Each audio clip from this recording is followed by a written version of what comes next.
Go. Hello, welcome to the VRC Oaks preview show for the Outside Fence. I'm your host Tristan Heffernan. With me as always is Stewart Brown. We're filming tonight after Melbourne Cup Day. We didn't find the winner on the preview show that we did. Thanks to everyone who watched that. Really happy with the numbers and all the feedback and the comments. We hope you did find the winner. Balls, how did Melbourne Cup Day treat you there? It was a small winning day for me. Unfortunately, Serious Suspect couldn't get the job done in the last, which would have made it a decent day. But small winning day, so not too much damage done. Yeah, okay. We'll move straight into the Oaks here. Let's talk about the track first. Obviously it was firm, quite firm today at Fleming's, but just raced magnificently. Do we expect something similar for Thursday? Yeah, I probably would. Maybe not as firm as tomorrow. There's a little bit of rain forecast, but that would just mean they probably don't have to put as much water on the track. So I'd fully expect it to be sort of in that good 3, good 4 range yet again. I don't think Thursday's as warm a day as it was today. So, it might not get as firm, but I would expect at some stage it'll be upgraded to a good 3 during the program. Now, something to, I suppose, to look out for on Oaks Day is at this stage is a sort of a strongish southerly wind forecast, which will be the same wind as there was on Derby Day, which was a tailwind for horses around that sweeping home turn.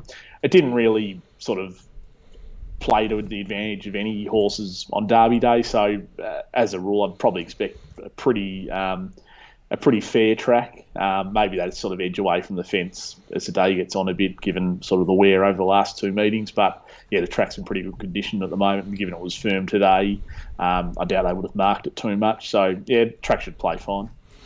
Beautiful. Let's jump straight into this. Just before we get into it, if you haven't seen a preview show before, we're going to get through 4 lead-up races tonight, which will cover pretty much the whole field, and then we'll have possibly some tips at the end. But even if we can't find you the winner, hopefully we give you a really good overview of the race, and you might be able to find it yourself. Let's pull up the market for the Kennedy Oaks, the VRC Oaks. Here we go. We've got Montefilia odds on. Now, this has been a little bit easy since the market first went up. Balls. It's a really obvious horse to find in the market. It looks a pretty straightforward betting race on paper. We've got a clear favourite and then 2 clear place chances here. Yeah, it does look a pretty clear race on paper. Montefilia definitely deserves to be an odds-on favourite, sort of without giving too much away, I suppose. It looks quite hard to beat. And then, Personal and Mirravale both ran well in the Wakeful on Saturday, which is obviously a normal lead-up to the Oaks. And these both horses on the sort of quick backup, they both ran well Saturday, and look at least good place chances here. Okay, let's get into this race and see if we can find something that isn't immediately obvious. First of all, we'll look at the speed map. Like we mentioned in the Derby preview show, it can be a little bit tricky with these horses going to 2,500 metres for the first time. You did find the little bit of a surprise leader in the Derby. Is anything that you've come up here with off the map that might be not immediately obvious? I think the lead's up for grabs a bit. There are a few go-forward horses in the race, but there's probably no sort of definite leader. I've got Taish Goddess there as the leader on Thursday. Now, it didn't lead in the Wakeful, but sort of sat on speed at a fast tempo, so it's obviously got the speed to be right up there. Horses like Hard Squeeze and Vilanculos, even Personal, will likely push forward from those sort of awkward gates. As we mentioned before the Derby, there's that short run to the first turn from the 2,500 metre start at Flemington. So those drawn a bit wide need to make a decision early or face being caught wide. So there are a few horses to expect to go forward, and then you've got sort of Star of Eden, VRC, who will use those inside gates. But I tend to don't think they'll walk, but I doubt they sort of go an express pace unless someone wants to try and do a take off sort of, I suppose, do a little squiddy spirit and sort of take off and try their chance in their arm at that. But I tend to think sort of all horses will get their chance, really. Okay. We're going to dive. Actually, just before we move on, I had a question come through. What are these prices for? We've just borrowed punting form, and they've got a really good grid to do speed maps, so that's their prices. That's nothing from our end. Let's jump in and have a look at the Spring Champion Stakes here, because this is where we will see our favourite Montefilia. Obviously came through the Flight Stakes, winning that, goes on to the Spring Champion Stakes, wins that. The form can't get much better going into an Oaks. Also, Mirravale comes through this race before she ran in the Wakeful Stakes there on Saturday. Do you want to point these two out for us, Balls, as I run the tape? Yep, so Mirravale is, I think, they're second last in the black and white checks, and Montefilia is, it's about sixth on the fence there in the light blue colours. Okay, let's talk about the favourite first, Montefilia. Comes out of two pretty strongly run races. Do you see that as a positive? We obviously saw she won the Flight Stakes, and then those fillies came down and failed in the 1,000 guineas. But she has had a few weeks between this run here, the Spring Champions, going into the Oaks. Seems pretty easy to think she's top pick. Do you see any chinks in the armour? Not massively. Obviously, she does go to 2,500 for the first time, but she was very strong through the line here. Fastest last 200 of the race. She's always shaped as an Oaks filly, even sort of in those earlier runs around sort of a mile as well. I suppose coming down to Melbourne for the first time could be some little query. It's a bit of a gap between runs too. I think Spring Champion was on the 10th of October, so it's near on a month between runs. So maybe that's a tiny query, but you're sort of really, really looking for reasons to oppose her more so than anything obvious. Obviously, bad luck in running comes into it as well. I think that's almost her biggest danger, to be honest. If she did find some bad luck in running, then obviously that would bring her back to the field a bit. But as you can see, she put a bit of a gap on Mirravale there, who's run on fairly well from the back, but still is sort of 5-6 lengths astern from Montefilia. Yeah, just to put this in perspective as well, the red with the white cap there is Cherry Tortoni, who then went on and won the Vars and ran quite a good race in the Derby as well. So there was plenty of quality here compared to the other lead-up races that we're going to look, which were the fillies only races. We might leave Mirravale when we talk about the Wakeful Stakes, but just note that she was running on there, but well behind Montefilia. So on that note, let's pull up the Wakeful. There's a few of these runners are going to push on to the Oaks here on Thursday. This was obviously won by Victoria Key in the red colours, but she's not continuing on. The second place getter was Personal in the navy blue colours, one off the fence. They're about sixth. Mirravale. Oh, actually, I might leave you to point out the rest of it for us, Balls. Yep, so Mirravale, they might have forgot the colours. I think it was in the club colours out the back there in sort of bluey sort of colours. It's currently last. We've also got Tish Goddess, who's currently in third spot in those orange colours. Also Salto Angel, who is in the Rupert Lee colours, sort of three wide with cover there in the yellow cap. And then directly behind it is Succeed Indeed, who both those horses were also runners in the Ethereal Stakes that we'll have a look at too. All right, let's run it here. Let's talk about Personal first of all. Obviously had really good form as a 2-year-old Personal over the shorter distances, ran really well in the 1,000 guineas, runs well again here.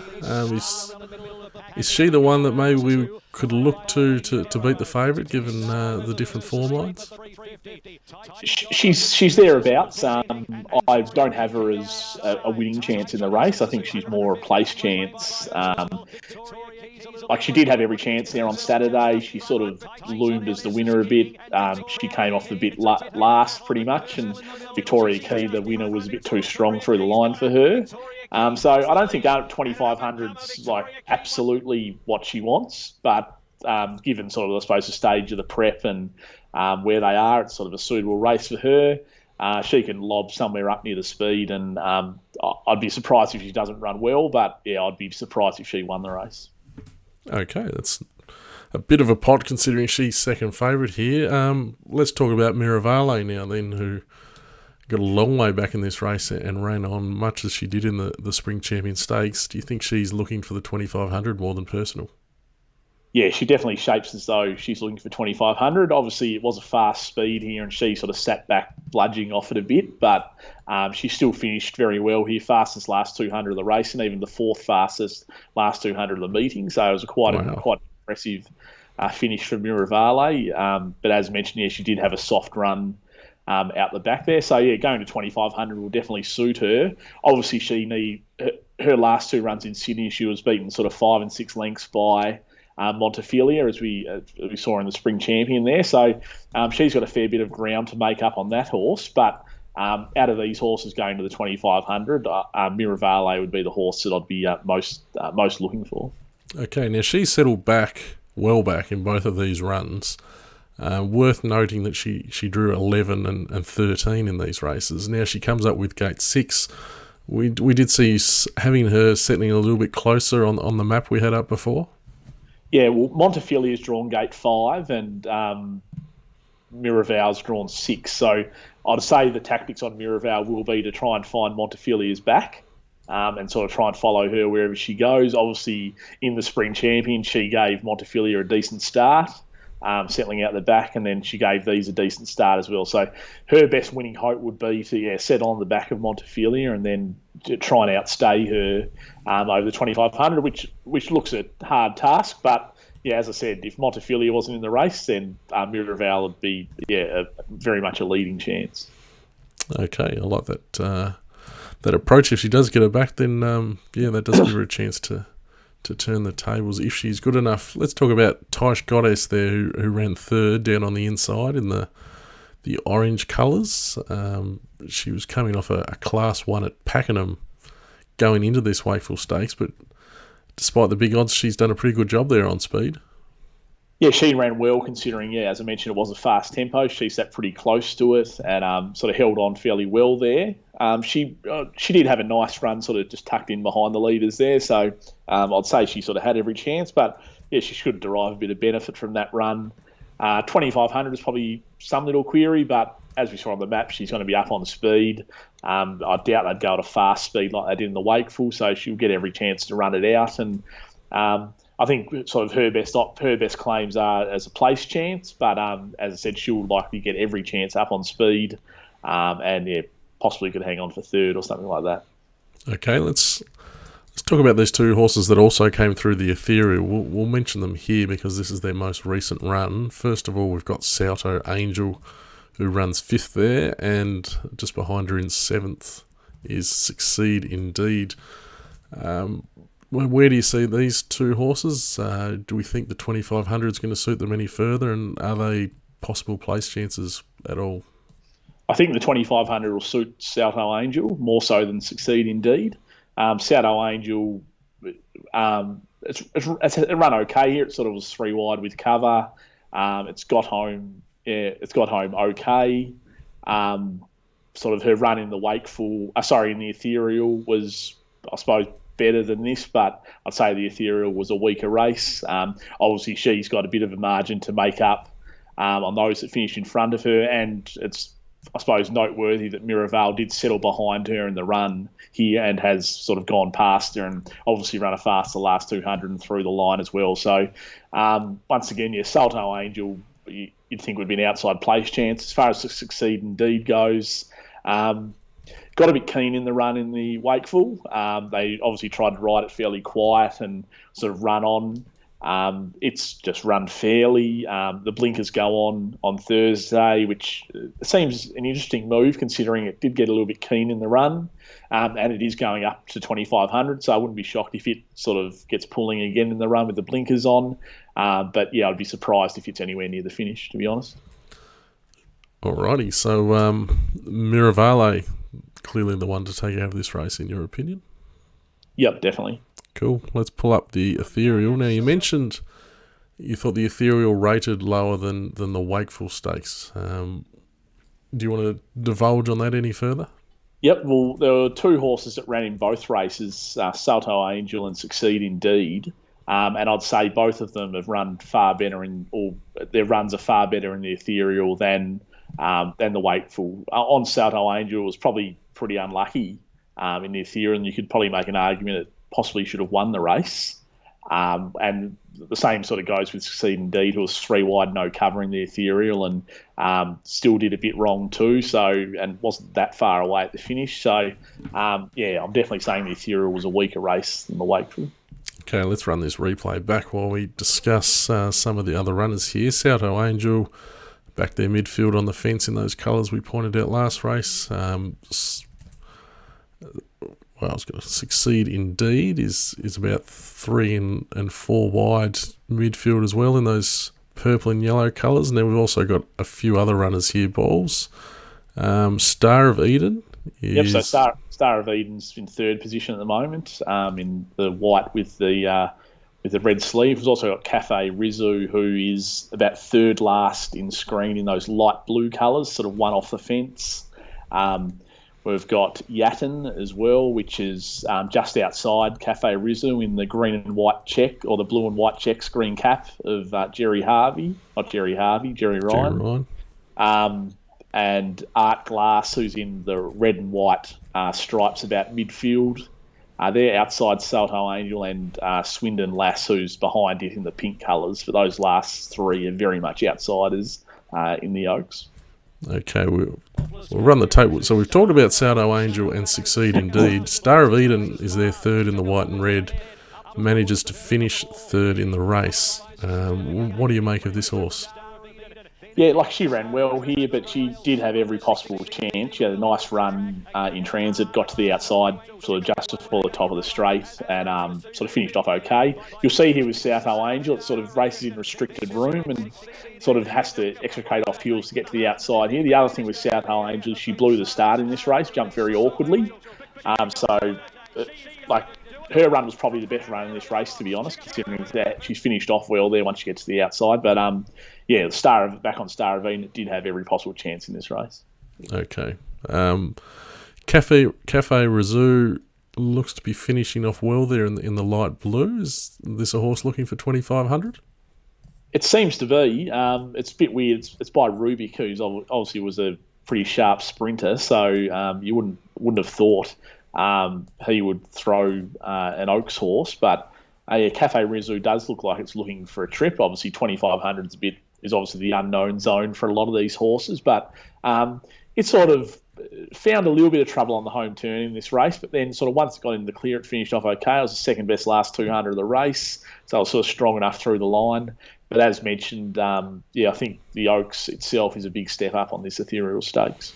Yeah, and the rest of these haven't even got into the photo here at the end of the race, so I think it's pretty safe that we can cross off their chances heading towards the Oaks. Yeah, Yatten, Swindon Lass and Art Glass, I'd be absolutely staggered if they won the Oaks. All right, so with Salto Angel looks the one to take out of this race, but we've seen it possibly outclassed in the Wakeful, so that really puts a bit of a black mark on this Ethereal Stakes form. Now, I'm going to bring up one more race. We've pretty much covered every horse in the Oaks, but there's a couple left. One of them is in this race, and it's a horse called... I better get this pronunciation right. It's called Vilanculos. This is the Geelong Classic, which was won by Confrontational, who interestingly ran second today, and it pushed Ain't No Done Deal. Is that what it's called? Ain't No Deal Done. Ain't No Deal Done. These done deals are going to just cause absolute chaos for me in years to come. He was dropping back to 1,800. This is 2,200 here, the Geelong Classic. So she's run over a distance further than any other filly in the race here, Vilanculos. Bit of a soft spot for you, Balls. You backed her in a maiden. She got beat there, but this was a really good run. Yeah, it was. Yeah, it took the shorts at Kyneton and probably would have traded about $1.03 in the straight, I think, but couldn't get the job done. I don't remember that or hold a grudge or anything like that. But on to the Geelong Classic. She's run fairly well here, considering, as you mentioned, the form out of this race has been okay, with Confrontation running well today. I'll just jump in there. Did I point out which one she was? Which is the one in the sort of predominantly green colours behind the blue jacket there, looking to push out at the moment with the green cap on. Yeah, cool. There she is. Yeah, so she sort of gets tightened a bit there, trying to get to the outside, but then sort of opts to come back inside when a run opens up. And yeah, she runs fairly well.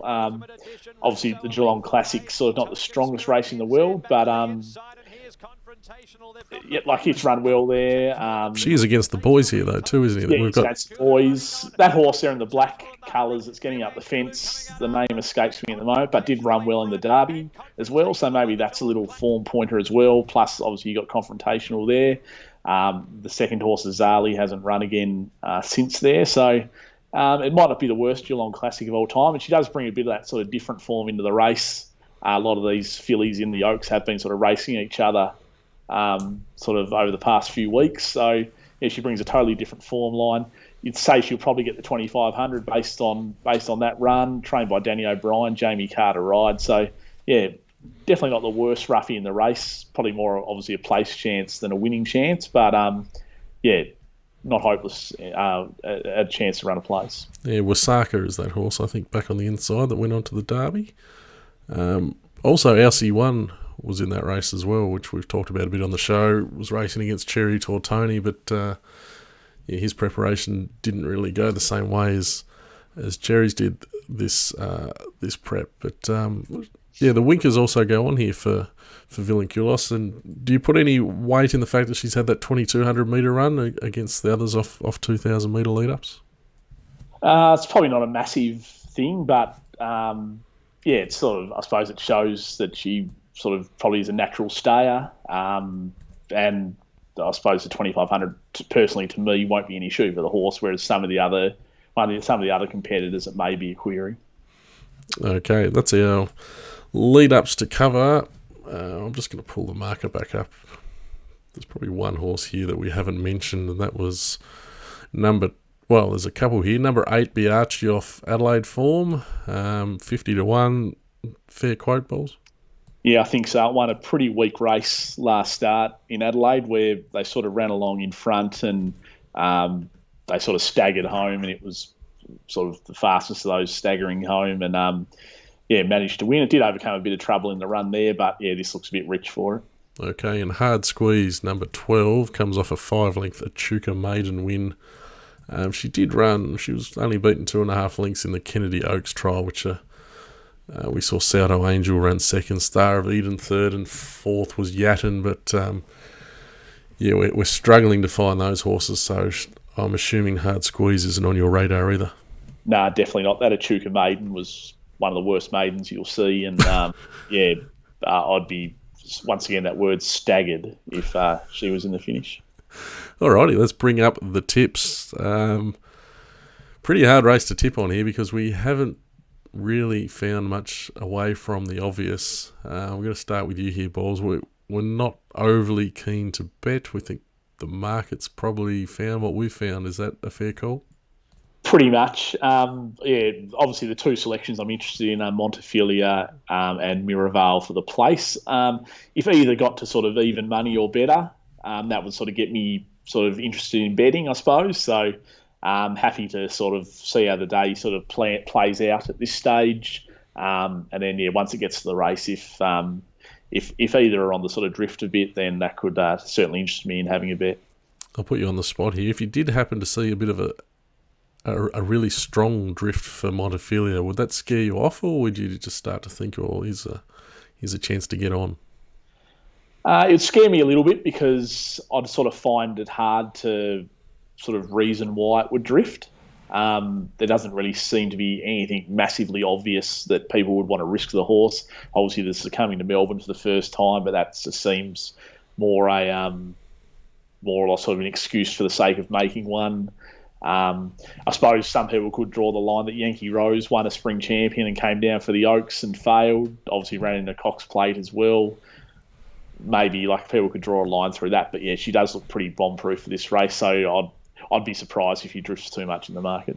Okay, yeah, no, I'm with you. I'd almost prefer just to see a nice and firm around the $1.80, $1.90 mark, Montefilia, and follow that in. My best roughie is that horse we talked about in the Geelong Classic, Vilanculos. I think if you're looking for one at longer odds to play, especially on a place basis, just got different form. I think she's around the $30 odd. That's where my long shot money would be heading. A bit of an easier race to go through than the Cup balls, but we can only look at what's served up to us. We're going to look at 2 races on the Saturday meeting, which is probably going to be the McKinnon and the Sprint, I'm assuming, but we're going to fire that up on Thursday night, so keep an eye out for that. In the meantime, thanks as always for your time, Balls. Thanks, Hef. I just will make one correction. That horse in the Geelong Classic in the black colours was Token Spirit from the Robbie Griffiths stable. Well, there we go. Good correction. I'll see you on Thursday for our next preview. Thanks to everyone for watching. Thanks for all the comments. Feel free to get stuck in the comments section there on YouTube, or thank you for everyone who's pushing us out there on Twitter. Very happy with the numbers, and we'll keep going while people seem semi-interested. So thanks very much, Balls. We will see you on Thursday. Thanks, Hef.